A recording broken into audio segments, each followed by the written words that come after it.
మేషరాశి వాళ్ళకి ఏ విధంగా ఉందో ఒకసారి మనం చూస్తే కనుక మేషరాశి వాళ్ళకి 3 గ్రహాలు దివ్యంగా యోగిస్తున్నాయి అని చెప్పొచ్చండి.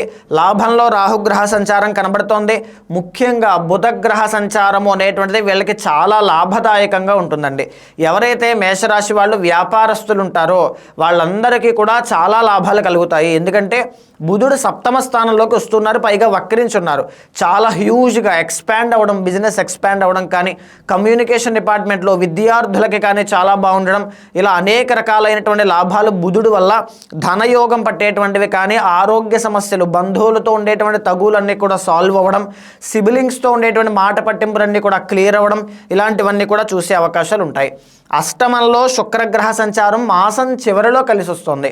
అంటే 26వ తారీఖు దాటిన తర్వాత ఏదైనా వస్తువులు కొనుక్కోవడం, ఆభరణాలు కొనుక్కోవడం, లేకపోతే ఏదైనా వాహనాలు కొనుక్కోవడం, బంగారం కొనుక్కోవడం, వస్త్రాలు కొనుక్కోవడం, ఇలాంటివన్నీ కూడా ఏదైనా ధనలాభం కలగడం. ఎందుకంటే 7th lord, 2nd and 7th lord ధనస్థాన అధిపతి, మేషరాశి వాళ్ళకి ధనాధిపతి 26వ తారీఖున యాక్టివేట్ అవుతున్నారు.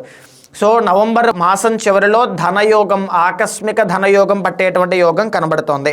లాభంలో రాహు మీ ప్రయత్నానికి తగినటువంటి ప్రతిఫలాన్ని ఇస్తూ ఉంటారు.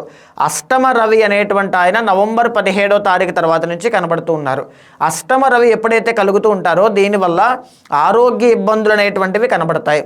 సంతాన విషయంలో ప్రాబ్లమ్స్ అనేటువంటివి కనబడతాయి మేషరాశి వాళ్ళకి.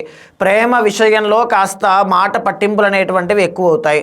తండ్రికి అనారోగ్య సమస్యలు కానీ, తండ్రితో వ్యతిరేకత కానీ కనబడే అవకాశం ఉంటుంది. మేషరాశి వాళ్ళు ఈ 15 రోజుల్లో ఖచ్చితంగా ప్రతి ఆదివారము కూడా గోధుమలు దానంగా ఇవ్వడం, ఆదిత్య హృదయం పారాయణ చేయడం చాలా మంచిదండి. 4వ స్థానంలో గురువు, పంచమంలో కేతువు, అష్టమంలో కుజగ్రహ సంచారం.